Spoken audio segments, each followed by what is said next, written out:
Utilização de jargões, jingles e apelidos. Essas são atitudes comuns dos candidatos em épocas de propaganda eleitoral. Para falar mais sobre as estratégias de marketing utilizadas na campanha, nós recebemos no estúdio o professor Écio Sena, do curso de Comunicação Social da PUC Minas. Écio, seja bem-vindo ao Espaço PUC. Muito obrigada pela sua presença, professor. Écio, com o início da campanha eleitoral, você acha que as pesquisas podem ser alteradas, o rumo pode ser modificado ou a tendência é permanecer como está? Olha, é evidente que a exposição dos candidatos na televisão, ela torna a campanha ela traz a campanha para uma fase diferente. E essa fase, ela pode mudar os rumos da campanha, é evidente. Mas ela também pode consolidar tendências já existentes no eleitorado. Depende muito do que essa propaganda na televisão vai revelar. Se ela vai ser utilizada para reforçar o conhecimento de pessoas que são pouco conhecidas, né? Ela pode provocar um resultado e, às vezes, ela pode até expor determinados candidatos a situações que eles não controlem bem. Tanto uma coisa quanto outra pode gerar uma alteração nas pesquisas e, consequentemente, no resultado da eleição. É uma fonte fundamental de exploração no processo eleitoral, o uso da televisão, principalmente do rádio, acompanhando isso, mas com o papel predominante da televisão. Mas ela pode ser decisiva ou não, depende da forma com que ela for usada e do que estará em jogo nessa disputa eleitoral. E o que deve ter obrigatoriamente nas propagandas eleitorais, professor? Não entendi a pergunta. Obrigatoriamente, né? Porque aí a gente vê a questão, né? Por exemplo, os surdos, mudos, como é que eles vão assistir essa propaganda? Existem algumas coisas que são obrigatórias na propaganda eleitoral? A legenda, por exemplo, é importante no caso? Sim, sim. Eu acho que tudo que puder facilitar todas as pessoas, independente ao conteúdo dessa exposição, é determinante para o processo eleitoral. Se faz essa exposição, porque nós estamos num país democrático, então o país tem regras que são estabelecidas e o momento da televisão é um momento de publicização dessas propostas, né? Eu diria até que é um momento de fazer chegar até as pessoas a propaganda eleitoral, que significa a propaganda de ideias, os projetos políticos, o que os candidatos vão fazer. E é claro que quanto mais entendimento e mais acesso livre for criado a essas propostas, melhor para a democracia e melhor para o processo eleitoral. Então, na sua opinião, também o maior tempo de exposição pode privilegiar alguns candidatos? Sem dúvida, sem dúvida. Inclusive porque quando começa o horário eleitoral gratuito, tudo que os partidos deveriam fazer para conseguir o maior tempo de exposição, eles fizeram ao tentar estabelecer as coligações partidárias, né? As coligações partidárias, para quem não sabe, elas possibilitam um maior tempo de televisão e de distribuição desse tempo entre aqueles partidos que estão coligados.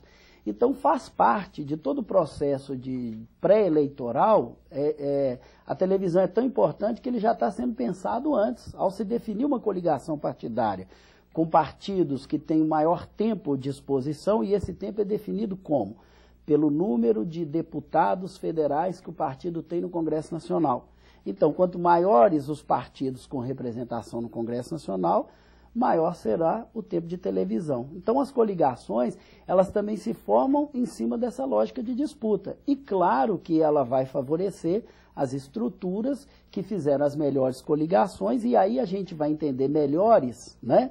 No sentido como aquelas que conseguiram estabelecer um maior tempo de exposição na televisão, um maior tempo de exposição na campanha eleitoral, né? Isso não quer dizer que o eleitor tem que identificar com o que é melhor para essa finalidade. O que é melhor para o eleitor é uma outra coisa, é uma análise da qualidade das propostas, da qualidade dos candidatos, da história dos candidatos, né, para fazer a sua escolha pensando num país democrático, numa democracia que valoriza esse processo. A gente está falando aqui muito da TV e do rádio, mas nesses dois meios de comunicação a gente também tem a internet, né, Écio? Como é que a internet ela pode facilitar nesse processo eleitoral, nessa eleição de 2010? A internet tem um papel importante, muito importante, né? Mas um papel que, como toda mídia, ela tem que ser um papel associado A internet não resolve a questão eleitoral sozinha, né?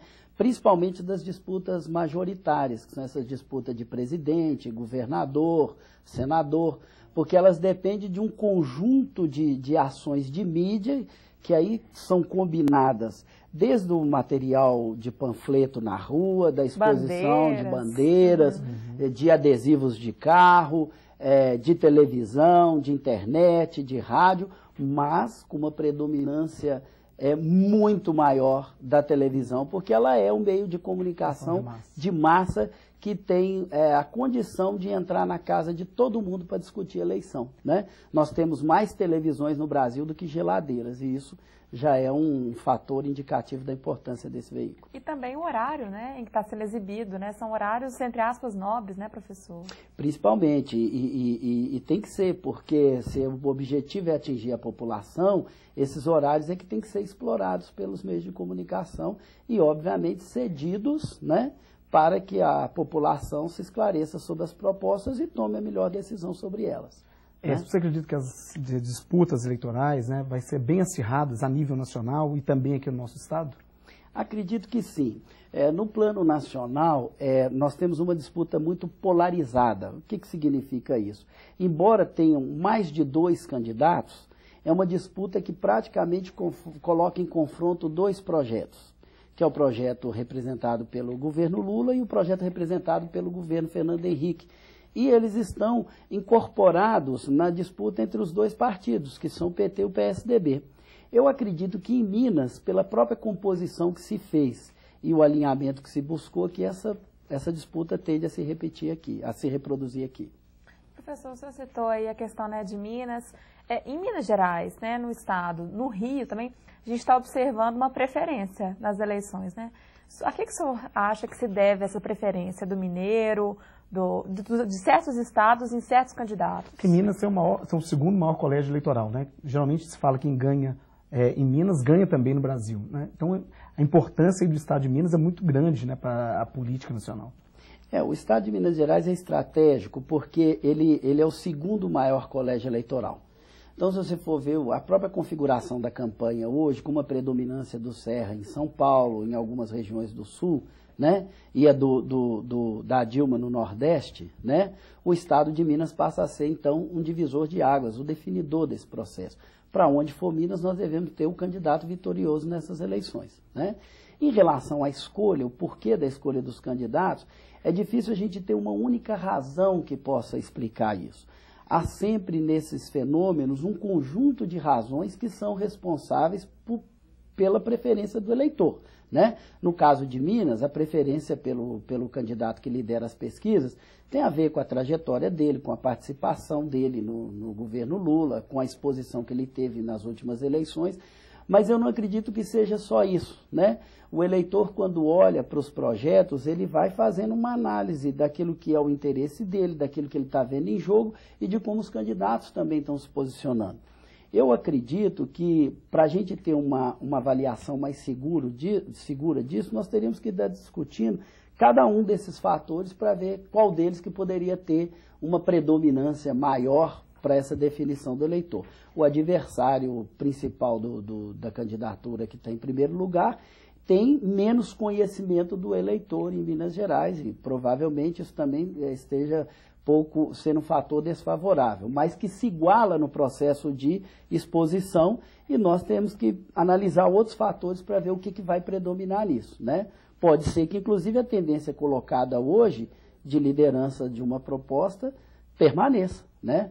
Mas ela também pode ter alterações. Vai depender de como esse jogo for jogado. Vamos esperar para ver, né, professor? Muito obrigada pela sua presença, pela sua entrevista. Muito obrigado pela presença. Eu que agradeço a oportunidade e estamos à disposição da TV PUC. Obrigada. Amir, até semana que vem. Até semana que vem, Flora. O Espaço PUC termina agora, mas na próxima quarta-feira você confere mais um tema em destaque da semana. Mande e-mail para o endereço eletrônico daqui do programa, espaçopuc@pucminas.br. Amanhã estaremos de volta, ao vivo pela PUC TV, às 5h30 da tarde, com a reprise às 8h30 da noite. Muito obrigada pela sua companhia, boa noite, até lá!